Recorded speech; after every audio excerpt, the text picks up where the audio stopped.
Ngayong araw kabakas sobrang blessings natin, no, kasama ng mga kasamahan ko kasi may mga bata o dalawang bata na kumanta sa amin ng kantang pamasko.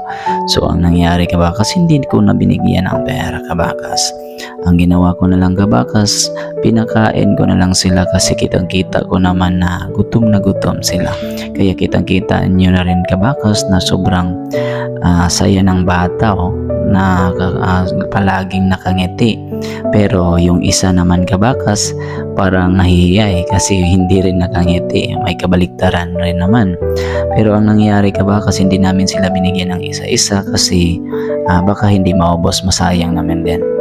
At ang nangyari kabakas, binigyan din ng kutsarang tinidor para safety din yung pagkain nila, hindi madumi kasi para safety na din sa katawan nila. Pero bago yan kabakas, bago sila pinakain ng mga kasama ko, ang nangyari po ay tinuruan muna sila at siyempre tinanong kung ano rong reliyon meron sa kanila. Since Catholic sila, you know, sign of a cross. So ang nangyari kabakas, dili sila kabalo.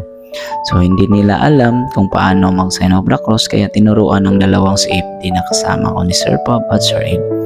So at siyempre tinuruan din paano mag-pray yan po kabakas. At siyempre silang dalawa. So napaka-touch naman talaga kabakas, no, kung ganyan po yung mga tao na mga kasama natin.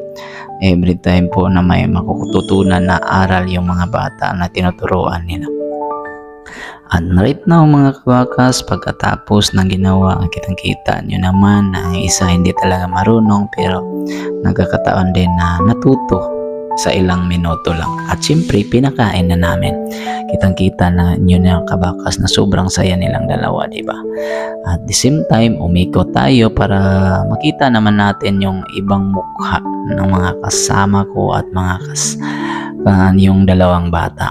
So yan po, yan, nakita na natin na sobrang saya ng mga kasama ko at siyempre sobrang saya po ng bata na kanina hindi mo ngumiti pero ngayon kumiti na silang dalawa.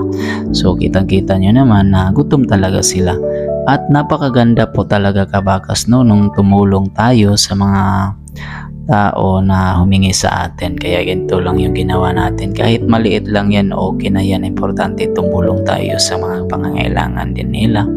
So ganyan po kabakas. So bago yan kabakas, hindi na namin tinapos na maubos, binigyan na lang namin sila ng additional pagkain at siyempre pambili din nila mga kabakas.